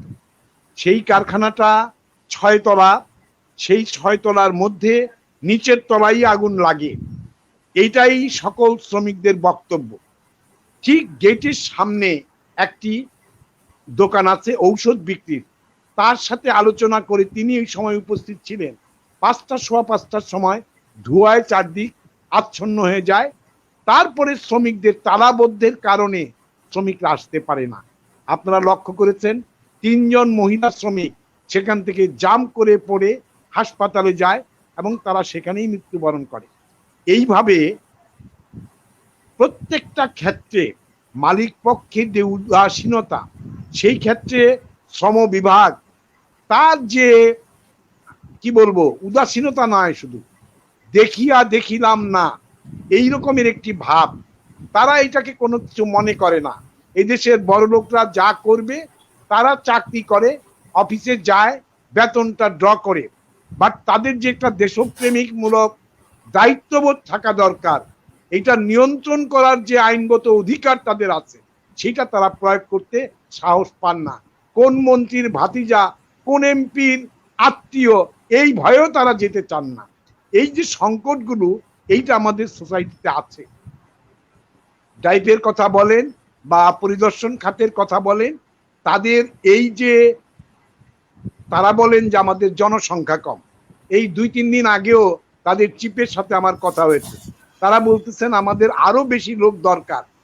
যারা আছে তাদেরকে প্রকৃত পক্ষে এখনো অ্যাক্টিভাইজ করার যে দক্ষতা, সক্ষমতা, সেটাই তারা গড়ে উঠতে পারছেন না। মৌলিক কারণ হচ্ছে ইচ্ছা শক্তি। আমার সেটা করার ইচ্ছা আছে কিনা, সেই জায়গায় হচ্ছে সংকট।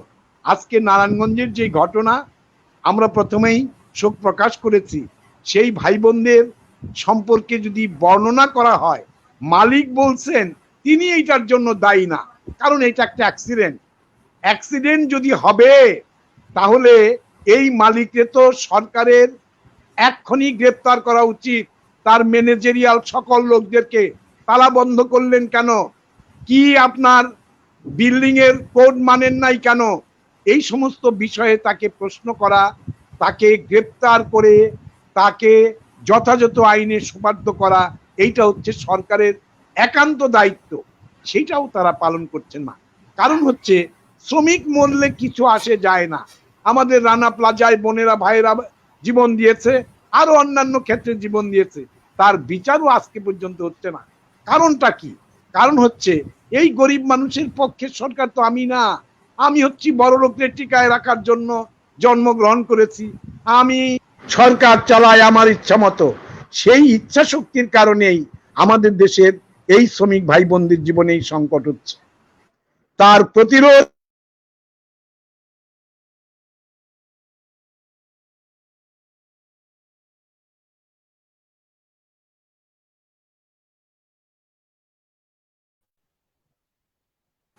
আহ, দর্শক, খুব সম্ভব মন্ডুদার সংযোগটা আবারও বিচ্ছিন্ন হয়ে গেছে। আচ্ছা, পুনরায় মন্ডুদা ব্যাক করলে আমরা আবারও তার কাছে যাব, কথা শুনবো। কামরুল ভাই, আপনি যদি আপনার কাছে ঠিক এই জায়গাটা ধরে বলবো যে টাইপের যে জনবল বৃদ্ধির যে ঘটনা 2013 সালের যে রানা প্লাজা ট্রাজেডি, এবং তারপরেই আসলে শ্রমিকের বলা যায় যে শ্রমিকের জীবনের উপর দিয়ে শ্রমিকের জীবনের বিনিময়ে তাদের এই যে এখন যতজন জনবল কাজ করছে তাদের অধিকাংশ নিয়োগ চাকরির সংস্থান, এক হলো তাদের রক্তের জীবনের বিনিময়ে তাদের চাকরি প্রাপ্তি এবং তাদের যে বেতন প্রতিদিনের সেটিও শ্রমিকের ট্যাক্সের টাকায়। সেই শ্রমিকের দায়িত্ব পালনে গিয়ে কোথায় সংকটটা? তারা কি শুধু আসলে কি বলা যায় তাদের দক্ষতা বা জনবল সংকট, এই জায়গাতে সংকট, নাকি তারা আসলে কোথাও মানে ছোট কোনো প্যাকেটে আটকায় যাচ্ছে? কোথায় আসলে সংকট? কামরুল ভাই। যে আমি এই কথা বলার আগে আমি একটু একটা কথা বলতে চাই, সেটা হলো যে আমার মনে হয় যে সবুজ একটু মিসলিড হয়েছে আমাদের বক্তব্যে। সেটা হলো আমরা বলছি গতবারের অভিজ্ঞতা থেকে অনিশ্চয়তার যে ঝুঁকিটা যেমন ছিল সেই ঝুঁকিটা একটু কমেছে, কিন্তু সেটা সার্বিকভাবে দুই একটা মানে ফ্যাক্টরির বিষয় না। এটা আমাদের দেখেন, আমাদের এখানে বারবার আলোচিত হয় যে আমরা 40 লক্ষ শ্রমিক এবং আমাদের 4,500 উপরে ফ্যাক্টরি। এখন কিন্তু এসে বলছে মাত্র 2500 ফ্যাক্টরি এবং তার শ্রমিক সংখ্যা প্রায় 25 থেকে 30 লাখে নেমে এসছে। তো এখন ধরেন এই এই এই কি বলে এই ইয়ার তো আমাদের কাছে নাই, ডাটাবেজে আমাদের কাছে নাই যে আসলে প্রকৃত সংখ্যা কত, প্রকৃত সংখ্যা কি। এখন যেটা হলো যে সংকট কিন্তু থাকবে একেবারে অ্যাবসলিউটলি। মজুরির যে নিশ্চয়তার কথা বলছি আমি, সার্বিকভাবে আমরা কিন্তু সব বলি নেই, এখানে পার্সেন্টেজ ধরতে হবে আপনার। গতবারের চেয়ে এবার কিন্তু এটা বেটার। আমি আপনাকে বলি, আজকে একটা মিটিং আমরা জানতে পেরেছি যে ঢাকা জেলার মধ্যে অবস্থিত যে ফ্যাক্টরিগুলো, তার মধ্যে 95টা ফ্যাক্টরি হচ্ছে ঝুঁকিপূর্ণ আগামী ঈদের জন্য। অর্থাৎ সেই ফ্যাক্টরিগুলোর মধ্যে আপনার মানে কি বলবো, একে আজাদ সাহেবের যে ফ্যাক্টরি, অর্থাৎ মানে বিজিএম এর আগের সভাপতি, তার যে ফ্যাক্টরি হচ্ছে হামিম গ্রুপ, এবং তার ভাইয়ের যে শারমিন গ্রুপ, এই গ্রুপের ফ্যাক্টরিগুলো কিন্তু এই 96টা ফ্যাক্টরির তালিকার মধ্যে এসছে, যাদের মজুরির প্রশ্নে যেখানে সংকট তৈরি হতে পারে এই ঈদের আগে। তো 96টা ফ্যাক্টরি আমরা ঢাকা জেলার মধ্যে পেয়েছি। আমরা উই আর নট, আমি এটা পাইনি, গাজীপুরেরটা বা নারায়ণগঞ্জেরটা পাইনি, হয়তো এখানে গেলে আরো যুক্ত হবে। আমি বলবো যে আমাদের যদি এই যে ফর্মাল যে তালিকাটা, অর্থাৎ আড়াইজাহাজ ফ্যাক্টরি যদি থাকে, তার মধ্যে আপনার এরকম এখানে 100 পাওয়া গেল, গাজীপুরে এরকম দেখা যাবে শখানিক হবে, নারায়ণগঞ্জে শখানিক হবে, চিটাগাঙ্গে, অর্থাৎ 500 ফ্যাক্টরি আপনার ধরে নেন আমরা ঝুঁকির মধ্যে থাকবো। এটার মধ্যে কোনো দ্বিমত নেই, আমরা ওইগুলোকে বলি নেই। তবে গতবারের করোনার সময় যে অভিজ্ঞতা আমাদের, সেই তুলনায় এবারের ঝুঁকিটা কম, কারণ ফ্যাক্টরিগুলি চালু আছে। গতবার তো ফ্যাক্টরি বন্ধ করে ফেলেছিল, প্রণোদনা না দিলে তারা বেতন পর্যন্ত দেয়নি, এবার সেটা কম, সেটা আমরা বলার চেষ্টা করেছি। আরেকটা যেটা হলো যে অবশ্যই ঈদের ছুটি তো দিবে, আমরা আমার মনে হয় যে বাবুল আক্তারও সেই কথাটা বলার চেষ্টা করছে, এখানে ভুল বোঝার কিছু কারণ নেই, ছুটি তাদের পাওনা, কিন্তু এই ছুটিটাকে কিভাবে কাজে লাগাবে সেটা সরকারের একটা প্রধান দায়িত্ব হচ্ছে। তারা লকডাউন করছেন, তারা এখন কারফিউর কথা ভাবছেন, তো সেক্ষেত্রে যদি ঘর থেকে বেরোতে না পারে তা বাড়িতে থাকবে, তার ঈদটা তার ছেলে সন্তান নিয়ে বা তার পরিবার নিয়ে ঢাকায় করবে। এইবার হয়তো গ্রামের বাড়িতে গেল না, সেটা তো ভিন্ন প্রশ্ন, তবে ছুটি তাদের দিতে হবে। আর ভ্যাকসিনের প্রশ্নে আমরা খুব সোচ্চার, আমরা বলেছি যে সেটা বয়স নির্বিশেষে, যারা শ্রমিক সেখানে আমার এই অসংগঠিত খাতের হোক আর ইয়ের খাতের হোক, কি বলে সংগঠিত খাতের, 6,83,83,00,000 শ্রমিককেই শ্রমজীবী মানুষকে টিকা দিতে হবে, ভ্যাকসিনেশনে আনতে হবে, সেটা প্রায়োরিটি দিতে হবে, এটা কিন্তু লিখিত আকারে দেওয়া আছে আমাদের। সো ফলে আমরা মনে করি আমরা, এবং এটাকে শ্রম মন্ত্রণালয়কে আমরা বলেছি ডিউটি অফ ইউর, তোমাদের দায়িত্ব হচ্ছে এই ইয়েটাকে এনশিওর করা, স্বাস্থ্য মন্ত্রণালয়ের সাথে হোক, মন্ত্রণালয়ের ইন্টার মন্ত্রণালয় আলোচনা করে হোক, প্রায়োরিটিতে আনতে হবে শ্রমিকদেরকে। এটা হলো প্রথম কথা। সেকেন্ড যে পার্টটা আপনি আনলেন, অর্থাৎ সাম্প্রতিক এই ঘটনা যেটা বলছেন যে ডাইফির, প্রথমে বলতে চাই যে আমার দেশে আইন মানে আমার এখানে আমি আগেই বলেছি যে দুর্ঘটনা, এই ধরনের অগ্নিকাণ্ড এবং ভবন ধসের দুর্ঘটনায় আমরা ফোকাস করেছি গার্মেন্টস এ বেশি, কারণটা হচ্ছে সেখানে বাইরের চাপটা ছিল, অর্থাৎ আমার ভিতরের চাপ থেকে বাইরের চাপ, অর্থাৎ দাতা গোষ্ঠীর চাপ, সেটা কি বলে আপনার বায়ারদের চাপ, যার কারণে এখানে কিন্তু ওই সেফটি মেজারের জন্য অ্যাকর্ড অ্যালায়েন্স চলে এসেছিল, এবং তারা এখানে বিশেষ করে ফায়ার সেফটি ব্যাপারে অ্যালায়েন্স, এবং এখন পর্যন্ত অ্যাকর্ড ইয়ে করছে, সেটা হলো টোটাল সেফটির ইস্যুটা, যেখানে একটা বিশেষ, এগুলো সব গার্মেন্টস এর ক্ষেত্রে। আমার দেশে গার্মেন্টস এর শ্রমিকের সংখ্যা যদি আমি এখন ইয়ার হিসাবে, ডাইভের হিসাবে যদি 25 লক্ষ বা 30 লক্ষের যাই, তাহলে বাকি শ্রমিক কারা? বাকি হচ্ছে এই যে ব্যক্তি মালিকানা খাতে যে নতুন নতুন কারখানা গড়ে উঠেছে, সেই কারখানার শ্রমিকরা। আমার অসংগঠিত খাতের আরো কিছু এরকম ইনফর্মাল সেক্টর আছে যেখানে এরা কাজ করেন, তারা কিন্তু ঝুঁকির মধ্যে আছেন। তাদের আমি আগে বলেছি যে আমাদের প্রথম কথা হচ্ছে যে কর্মক্ষেত্রে নিরাপদ কর্মক্ষেত্র শ্রমিকের কিন্তু একটা মৌলিক মানবাধিকার, এবং এই অধিকারটা তাকে নিশ্চিত করতে হবে, এটা নিশ্চিত করার দায়িত্ব রাষ্ট্রের এবং হচ্ছে ইয়ের। এখন বলবেন যে ডাইফের মালিক যে এটা বলছে, সেটা আমি বলি এটা হারমাদ, এই মালিক হচ্ছে হারমাদ, কারণ এর পুঁজি তৈরি হয়েছে আপনার লুটেরা পুঁজি, সেটা হলো ইন্ডিয়ান ব্যবসা করে পাকিস্তান থেকে সেজান জুস আনতো, পাকিস্তানের বিখ্যাত সেজান জুস, সেই সেজান জুস এখানে সে এনে ট্রেডিং করে বিক্রি করে সে পুঁজি তৈরি করেছে, এবং তার আগে তার অন্য ঘটনাগুলি আছে, সেগুলো আমি গেলাম না। তো এই মালিক ধরেন আপনার এইগুলো এই ধরনের কথা বলতেই পারে, মানে কি বলবো, মুখ খারাপ করা লাগে আর কি। সে অবিবেচকের মতো অথবা ইয়ের মতো একটা কথা বলে দিল যে শ্রমিকরাই এই ঘটনা ঘটাইতে পারে, তিনি কি আগুন লাগাইছেন নাকি? আরে বেটা, তুই ফ্যাক্টরি করেছে, তোর ফ্যাক্টরি গেটে কিন্তু ফ্যাক্টরির নাম নাই, সেখানে হচ্ছে গোডাউন।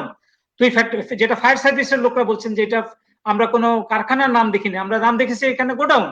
সেই গোডাউনের ভিতরে গিয়ে আমরা দেখতেছি এলাহি কাণ্ড, সেখানে কারখানা, সেখানে দাহ্য পদার্থ, সেখানে সরু সিঁড়ি। তো এখন প্রথম কথা হচ্ছে যে মালিক তো নিশ্চিত দায়ী এটার জন্য, তার দায় নিতেই হবে, কিন্তু আমার এই ক্ষেত্রে যে ইন্সপেকশন, আমার কলকারখানা অধিদপ্তরের একজন ইন্সপেক্টর ওই এলাকার জন্য দায়িত্ব রয়েছেন, তিনি কি ইন্সপেকশন করেছেন? আমরা আজকে মন্ত্রীর কাছে শুনলাম যে 7 তারিখে নাকি একটা রিপোর্ট মন্ত্রণালয় মানে ডাইফির দপ্তরে দেওয়া হয়েছে, আমরা সেই রিপোর্টটা প্রকাশ করতে বলেছি। What was the report? সেই রিপোর্টের ভিত্তিতে কেন ব্যবস্থা নেওয়া হয়নি? তাহলে এখানে মালিকরা হচ্ছে প্রভাবশালী, এবং এই ভদ্রলোকও প্রভাবশালী, এবং শুধু প্রভাবশালী না, উনি এমপি ইলেকশন করার জন্য নমিনেশন সিক করেছিলেন কোন দলে, 2 দলের কাছেই নাকি করেছিলেন। তো ফলে এরা ওই কি বলবো, এখানে জুস খাইয়ে ইন্সপেক্টরকে হয়তো তার তালিকা, তো আমি এখন ডিমান্ড করব যে এই ফ্যাক্টরিতে যে ইয়ে ছিল তার ডাটাবেস দরকার, তার নথি দরকার, যে নথিতে শ্রমিক কর্মচারীদের ইয়েটা ছিল, অথবা ডাইফিকে এই নথি ডাইফের কাছে আছে, তিনি প্রকাশ করুক যে কতজন শ্রমিক এখানে কাজ করেছে। 35,000 স্কোয়ার ফিটের একটা ফ্যাক্টরি, যেখানে 6 তলা, সেই ফ্যাক্টরিতে মাত্র 50 জন লোক চাকরি করে নেই, বা 100 জন লোক কাজ করে নেই, সেখানে শত শত লোক কাজ করেছে। আমি মানে একটা রেশিও করে বলেছি, কমপক্ষে 1200 লোক সেখানে কাজ করেছেন, এবং তারা কোথায় সেটার হিসাব আমাকে এই ইয়েতে ডাইফিকে দিতে হবে, সেই তালিকা প্রকাশ করতে হবে। আর ইতিমধ্যেই বলেছেন যে তাদের 8 জনকে গ্রেপ্তার করা হয়েছে, সেটা যাতে লোক দেখানো না হয় সেটা আমরাও বলি। প্রপার মানে এই হত্যাকাণ্ডের জন্য তাদের বিচারের আওতায় আনতে হবে, এবং এইটা নিদর্শন হিসেবে অন্য ফ্যাক্টরিগুলো যেগুলো আছে সেগুলোতে ইন্সপেকশনটাকে জোরদার করতে হবে। কামরুল ভাই, আপনার কাছে আরেকটা জিনিস জানতে চাও, মালিক সহ তার মালিকের 4 ছেলে, 4 জন ডিরেক্টর, 5 জন এবং তাদের সিও সহ 8 জনকে গ্রেপ্তার করেছে, এটি ঠিক আছে, কিন্তু এর পাশাপাশি আপনি কি আপনার জায়গা থেকে কি বলবেন যে ডাইফের যে দায়িত্বপ্রাপ্ত কর্মকর্তা যাদের অবহেলার কারণে এরকম একটি ঘটনা সৃষ্টি আর কি, তারাও এই অবহেলার জন্য দায়ী? এবং আমরা দেখেছি ইতিমধ্যে আপনি শ্রমিক কর্মচারী ঐক্য পরিষদের শীর্ষ নেতৃত্বে আপনিও একজন, শ্রমিক কর্মচারী ঐক্য পরিষদ ইতিমধ্যে তাদের স্টেটমেন্ট দেখলাম যে সেখানে যারা দায়িত্বপ্রাপ্ত মানে শ্রম অধিদপ্তরের যে কর্মকর্তারা ছিল তাদেরও বিচার শাস্তি দাবি করেছেন। আপনি এই প্রসঙ্গে আমি একটা কথা বলতে চাই। আমার একটা অভিজ্ঞতা হচ্ছে, রানা প্লাজার পরে 7টা কমিটি, তদন্ত কমিটি হয়েছিল, 7টা। তো একটা তদন্ত কমিটি শ্রম মন্ত্রণালয়ের অধীনে, সেই কমিটিতে শ্রমিক প্রতিনিধি হিসেবে আমাকে কেমনে তারা নিয়েছিল। তো আমি সেই তদন্ত কমিটির কাজে বহুদিন আমি রানা প্লাজায় ওই কমিটির সাথে গিয়ে আমাদের দিক থেকে যে সমস্ত পয়েন্টগুলো সেগুলো আমরা নোট ডাউন করেছিলাম। তো আমার মনে আছে যে সেই রানা প্লাজার তদন্ত ইয়েতে আমরা কিন্তু কয়েকজন ইন্সপেক্টর, বিশেষ করে কলকারখানা অধিদপ্তরের কয়েকজন ইন্সপেক্টরকে আমরা চিহ্নিত করে তাদেরকে দায়বদ্ধ করেছিলাম, এবং তাদেরকে শাস্তির আওতায় আনার জন্য আমরা ওইখানে সুপারিশ করেছিলাম। যদিও সেই রিপোর্ট আমাকে দেয়নি, তারা বলছে এটা রিপোর্ট মন্ত্রণালয়ে তারা দিয়েছেন। আমার এটা হচ্ছে যে এই যে তদন্ত কমিটি করা হলো, কাদেরকে নিয়ে করা হলো? আমরা সেই তদন্ত কমিটিতে আমরা বলেছি যে শ্রমিকদের প্রতিনিধি সেই তদন্ত কমিটিতে রাখা উচিত, এবং সেই তদন্ত কমিটিতে রাখলে দেখা যাবে যে আমি মানে কি বলে, আমি করলাম অন্যায়, আমি হলাম তদন্ত কমিটির সদস্য, তাহলে তো খুব আসবে না। ডেফিনেটলি ওই যে আমি বলছি যে ইন্সপেক্টর ওইখানকার দায়িত্বে, হোয়াট ওয়াজ হিজ রোল, তিনি যদি দিয়ে থাকেন গত 7 তারিখে রিপোর্ট, তাহলে কেন তার ভিত্তিতে এই ব্যবস্থা নেওয়া হলো না এই ফ্যাক্টরির বিরুদ্ধে, সেটাও আমরা ডিমান্ড করব। ফলে আমি মনে করি যে এই তদন্ত কমিটি একটা বিচার বিভাগীয় তদন্ত কমিটি, গণতদন্ত কমিটি হওয়া উচিত। সেই কমিটি, কারণ আপনি এই তদন্ত কমিটির কাছে কতজন শ্রমিক সেখানে কাজে নিয়োজিত সেটা পাবেন না, এটাকে হাইড হয়ে যাবে। কারণ ওই ফায়ার সার্ভিসকে দিয়ে বলে দেওয়া হয়েছে যে 6 তলার উপরে গিয়ে কোনো মানুষ পাওয়া যায়, অথচ এই ফ্যাক্টরিতে দাহ্য হয়ে পুড়ে অঙ্গার শুধু হয়নি, আপনার আমার যে অভিজ্ঞতা আছে, আমি এই বিশেষ করে টাম্পাকো গুলো দেখে কেমিক্যালের যে ইফেক্টটা হয়, মানুষকে গলিয়ে ফেলে, মানুষের হাড্ডি পর্যন্ত গলে ফেলে। সেরকম কতজন হয়েছে তার তো কোনো আপনার ডিএনএও জোগাড় করেনি, এবং সেটা পাওয়া যাবে। জি, ধন্যবাদ কামরুল হাসান। বাবুল আক্তার ভাই, আপনি যদি বিষয়ে বলেন। আমি যেতে চাই। হ্যাঁ, সবুজ ভাই, আপনি যাবেন। জি, আমার একটা মিটিং আছে, সেই কারণে আমার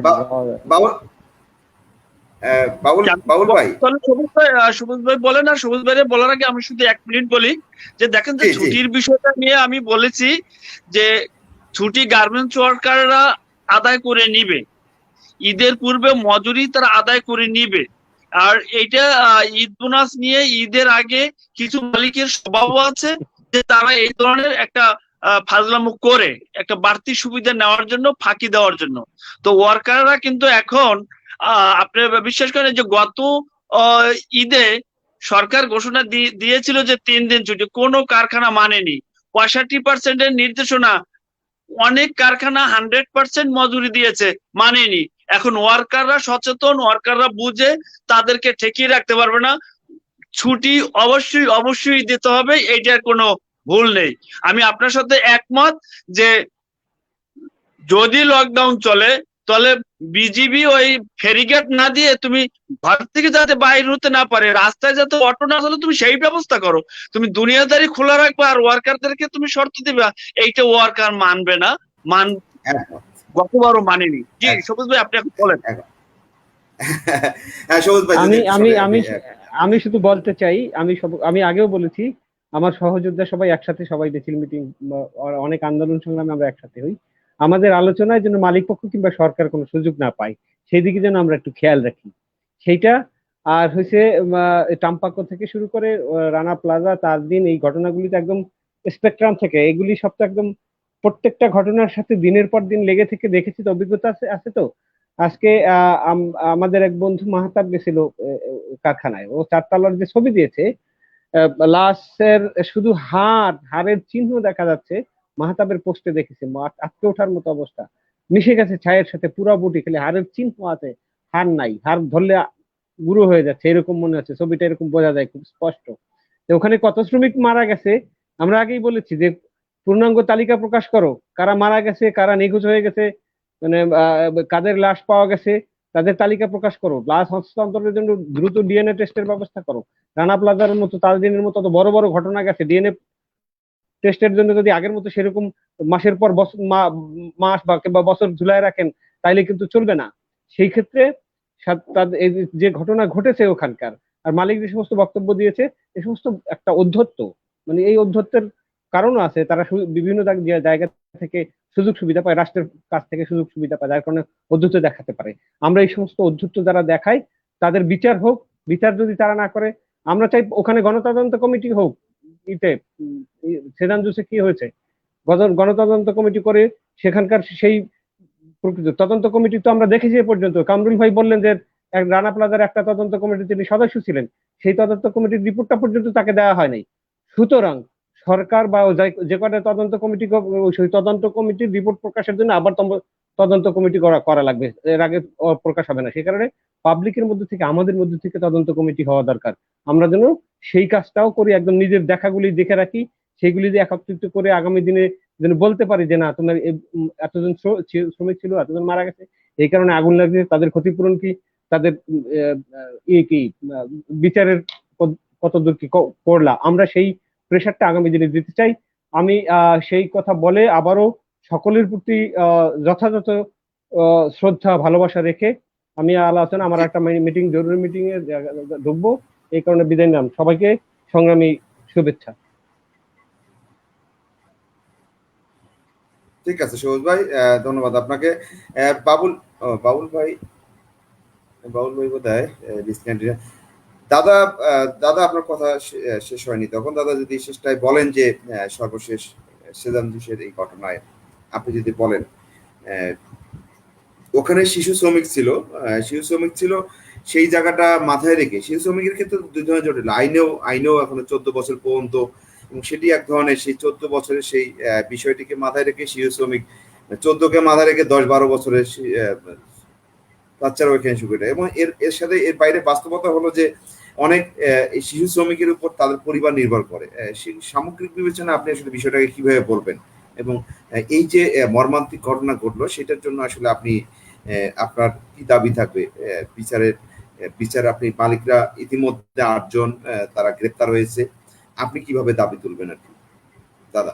আমরা যেই দাবিটা আজকে শ্রমিকদের সাথে আলোচনা করে ওই এলাকাটা দেখে আমার কাছে যেটা মনে হয়েছে, যে মালিক তার কোনো রকমের কোনো সুন্দর পরিকল্পনা নাই। শ্রমিকদের খাটায় সে যেইভাবে পয়সা রোজগার করে, 500, 450, 600 টাকা বেতন। দেশের সর্বনিম্ন আয়ের যে রূপরেখা দেওয়া আছে সরকার কর্তৃক, সেইটাও দেয় না। একজন ওয়ার্কার, যেই ওয়ার্কার ওভারটাইম করে ওভারটাইমের পয়সা দীর্ঘদিন পায় নাই, সে পয়সাটা নিয়ে জাস্ট সামনে হোটেলে অপেক্ষা করতেছিল, সেই সময় এই দুর্ঘটনা সে প্রত্যক্ষ করেছে।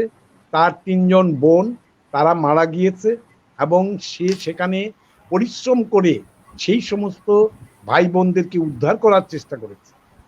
এইখানে যে মালিকের অবহেলা এবং সরকার যে নজরদারিত্বহীনতার কারণে এই দুর্ঘটনায় কবলিত হয়েছে, যেই ভাই বোনরা তাদের টোটাল পরিবারকে পৃথিবীর যেই সমস্ত আইন সবচেয়ে মেনে চলা হচ্ছে, তাদের জীবনের আয়ের সমপরিমাণ অর্থ তাদের পরিবারকে দেওয়া, মালিককে এবং এইটার সাথে সংশ্লিষ্ট ম্যানেজমেন্টের অন্যান্য যারা তাদেরকে অবিলম্বে গ্রেপ্তার করা, সুষ্ঠু তদন্ত করে প্রকৃতপক্ষে নিহতের সংখ্যা বের করা।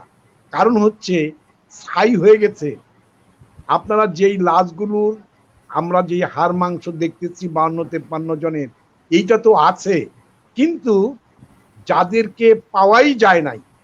আমি শ্মশানে অনেক মানুষকে পুড়তে গিয়েছি, সেখানে 2.5 ঘন্টা থেকে 3 ঘন্টায় একটা লোককে পুড়ে শেষ করে আমরা আসি। এখানে 5 থেকে 8 ঘন্টা সময় আগুন জ্বলছে, সেখানে বহু লোক ওখানেই ছাই হয়ে যাওয়ার কথা। সেই বিষয়গুলো প্রকৃতপক্ষে তার রেজিস্টার দেখে কে কে ডিউটিতে ছিল, এইগুলোকে বের করে আমাদেরকে সেই বিচার চাইতে হবে।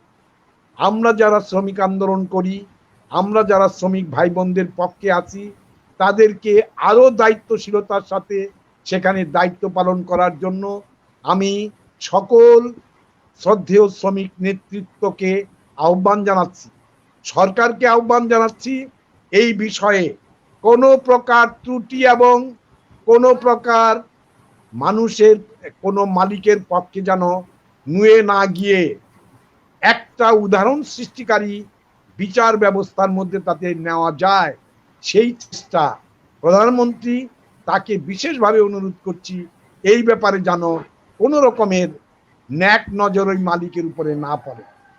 সুষ্ঠু তদন্ত এবং প্রকৃত বিচার যেন তার হয়, এইটা আমাদের জোর দাবি। ধন্যবাদ দাদা। আমরা কামরুল ভাই আপনাকে সম্মত, বাবুল আক্তার সংযোগটি বিচ্ছিন্ন হয়ে গেছেন। আমি কামরুল হাসান ভাই আপনার কাছ দিয়ে শেষ করবো আমরা আলোচনা। আপনি যদি একটা জায়গা বলেন যে আমরা বারবার কেন একই ধরনের ঘটনার পুনরাবৃত্তি করছে, আসলে কেন, মানে কি কারণে? আইনের দুর্বলতার কারণে, মানে নাকি আপনার হলো যে বারবার সেই আইনের দুর্বলতার কারণে কিংবা বিচারহীনতার কারণে, অর্থাৎ তাদের শাস্তি হয় না বা তাদেরকে শাস্তি দেওয়ার মতো যথেষ্ট আইন এখানে নেই। তারা যদি কোনো মালিক যদি এই অপরাধের শাস্তি প্রাপ্ত হইতো, তাহলে হয়তোবা অন্যরা এইরকম ঘটনাগুলো করার সাহস পেত না বারবার, বা এতটা উদাসীন থাকতো না। যেমন উদাসীন বা কি বলা যায় যে নির্লজ্জের মতো বা একেবারেই নির্লিপ্তের মতো কথা বলেছে এই যে সিজন মানে গ্রুপের এমডি সাহেব বলেছে, এরকম ভাবে হয়তো বা বলতে পারতো না, ভাবতে পারতো না। তার কথাই প্রমাণ যে তার প্রতিষ্ঠান কতটা উদাসীন ভাবে সে প্রতিষ্ঠান চালিয়েছে আর কি। আপনি কি বলবেন যে এটা কি আসলে আইনের সেই জায়গায় ঘাটতি বা বিচারহীনতার জায়গায় ঘাটতি, কোন জায়গায় কি কারণে বারবার একই ঘটনাগুলো করছে? কামরুল ভাই আপনার মধ্য দিয়ে আমরা শেষ করবো আলোচনাটা। কামরুল, প্রথম হচ্ছে যে আমাদের দেশে একটা মানে ধরেন সংস্কৃতি, আমাদের শ্রমিকদেরকে মানুষ মনে করে কিনা, এটা হলো সামাজিকভাবে একটা প্রথম যে শ্রমিকরা যে মানুষ। শুনতে পাচ্ছেন? শোনা যায়? বলছি শ্রমিকরা যে মানুষ, সমাজের যে বড় স্টেক হোল্ডার, যেখানে আমরা বলছি যে 6,83,00,000 শ্রমজীবী মানুষ, এরা যে সমাজের একটা অংশ, এটা আমার সমাজের অন্য অংশকে ঠিক শোনা যাচ্ছে সেভাবে মনে করে কিনা, আমি প্রথম হচ্ছে এটা। কারণ আপনি খেয়াল করবেন যে একটা পরিমনির ঘটনা আপনার সবাই ইয়ে করে, কিন্তু আপনি খেয়াল করে দেখবেন যে শ্রমিক মারা গেলে বা একজন শ্রমিক কখন এই ধরেন নির্মাণ শ্রমিক যদি উপর থেকে পড়ে মানে যে এটা নিয়ে কোনো প্রতিক্রিয়া সমাজে নাই। আর এই আগুনে পড়ে তো মরতে মরতে তো এই পর্যন্ত আসলো, কত গত মানে ইয়ে থেকে আরম্ভ করলে এই পর্যন্ত 1000-2000-এর উপরে আগুনে পোড়ানো শ্রমিক বা এই ধরনের দুর্ঘটনায় নিহত হয়েছেন। কিন্তু সমাজের এই ক্ষেত্রে বিবেক যেন একটা মানে বদ্ধ, তাদের ইয়েটা নাই। এটা হলো একটা দিক। সেকেন্ড দিক হচ্ছে যেটা মালিকদের যে উদ্ধত্তটা হয়, সেই উদ্ধত্ত হচ্ছে যে এই রাষ্ট্র, যেটা বলার চেষ্টা করলেন আমাদের মন্টুদা, রাষ্ট্রটা হচ্ছে মালিকদের রাষ্ট্র, পুঁজির রাষ্ট্র। এটা মুক্তিযুদ্ধের সেই দেশ নাই। মুক্তিযুদ্ধ তো জনগণের ছিল, জনগণের রাষ্ট্র ছিল। মুক্তিযুদ্ধের পরে ধরুন আমি মানে এটা বললে হয়তো হবে না, 75 পর্যন্ত একটা রাষ্ট্র আমরা ধরে নিতে পারি মুক্তিযুদ্ধ ওরিয়েন্টেড দেশ তখন হয়েছে, পরিচালিত হয়েছে বা হয়েছে। এখন এই রাষ্ট্রটা হয়েছে লুটেরাদের, এই রাষ্ট্রটা হয়ে গেছে এই ধরনের মালিকদের, যে সমস্ত মালিকরা নির্বোধের মতো কথা বলে, যে মালিকরা নির্বোধ না, সচেতন ভাবে তারা মানে রাজা বাদশার মতো আচরণ করে, কথা বলে। এটার পিছনে তাদের রাষ্ট্র শক্তিটা হলো তাদের বিহাইন্ড দ্য সিনের। ফলে তাদেরকে আপনার দৃষ্টান্তমূলক শাস্তি এই ধরনের ঘটনায় এই পর্যন্ত কোনো উদাহরণ নেই। ফলে এখনো পর্যন্ত রানা প্লাজার যে ঘটনা, সেই ঘটনায় আপনার এটার ইয়ে করতে করতে এটা মানুষের মন থেকে হারিয়ে যাওয়ার মতো অবস্থা হয়েছে। ফলে এই ক্ষেত্রেও যেটা আমরা মনে করি যে এখানে মানে বিচারহীনতার সংস্কৃতি তো একটা থাকেই, আছেই। তার চেয়ে বড় কথা হচ্ছে মানুষ হিসাবে শ্রমিককে দেখার যে দৃষ্টিভঙ্গি, সেই দৃষ্টিভঙ্গি যতক্ষণ পর্যন্ত না সমাজে হবে, প্রতিভাত হবে, ততক্ষণ পর্যন্ত আমরা শ্রমিকরা কিন্তু যদিও শ্রমিকরাই হচ্ছে এই এই এই এই এই পুঁজির বাজারে শ্রমিকরাই হচ্ছে উৎপাদনশীলতা দিয়ে এটাকে রক্ষা করছে, অর্থনীতি প্রবৃদ্ধি বাড়াচ্ছে। আমাদের আজকে যে মাথাপিছু আয় বলছেন গর্ব করে $2200, এটা কারা এনে দেয়? এই শ্রমজীবী মানুষ, শ্রমিকরা। ফলে তাদের প্রতি যে দৃষ্টিভঙ্গি হওয়া দরকার, তাদের প্রতি যে মমত্ব বোধ থাকা দরকার সমাজের, সেটা এখন খুব মানে ম্রিয়মান, সেটা দৃশ্যমান নয়। সেই কারণেই কিন্তু ওই ধরেন এই ঘটনার পরে উত্তেজনা হবে কিছু, তার পরিবারের লোকজন ওই কালকে ঘটনা ঘটিয়েছেন, আমরা কিছু কথাবার্তা বলবো, তারপরে এক সময় এটা হারিয়ে যাবে। রানা প্লাজার মতো আমরা হয়তো, রানা প্লাজাতে তবুও বিদেশিদের চাপ টাপের কারণে কিছু ক্ষতিপূরণ হয়েছে। আমি বলছি এখানে ক্ষতিপূরণ দেয়নি সরকার, এখানে ক্ষতিপূরণ যেটা বলার চেষ্টা করা হচ্ছে এটা ক্ষতিপূরণ নয়, এটা সোশ্যাল ওয়েলফেয়ার, আমাদের সামাজিক নিরাপত্তার আমার যে কল্যাণ ফান্ড, সেই ফান্ডের টাকা তারা দিচ্ছেন। এটা কোথায় ক্ষতিপূরণ হলো? আমরা ক্ষতিপূরণের ক্ষেত্রে উপযুক্ত ক্ষতিপূরণের জন্য আমরা ডিমান্ড করেছি, আমরা লতে সেটা করার জন্য বলছি, আইনে সেটা বলছে 121 কনভেনশন, সেই ধারায় আজীবন আয়ের সমান তার কি বলে ক্ষতিপূরণ দিতে হবে এবং তাদেরকে তাদের ব্যবস্থা করতে হবে। সেই জায়গাটা ডিমান্ডটা আমি এই সাথে বলে রাখছি। ধন্যবাদ।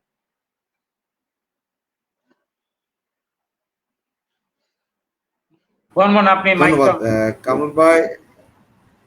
জি ধন্যবাদ কামরুল ভাই এবং মন্টু দাস শেষ পর্যন্ত আছেন, দুইজনেই শহীদুল ইসলাম সবুজ বিদায় নিয়ে চলে গেছেন এবং বাবুল আক্তার খুব সম্ভব সে আর সংযোগ তার বিচ্ছিন্ন হওয়ার পরে যুক্ত হইতে পারেনি।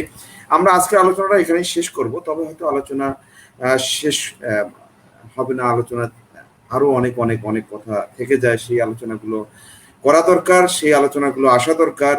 কেন বারবার বারবার শ্রমিককেই জীবন দিতে হবে? কেন?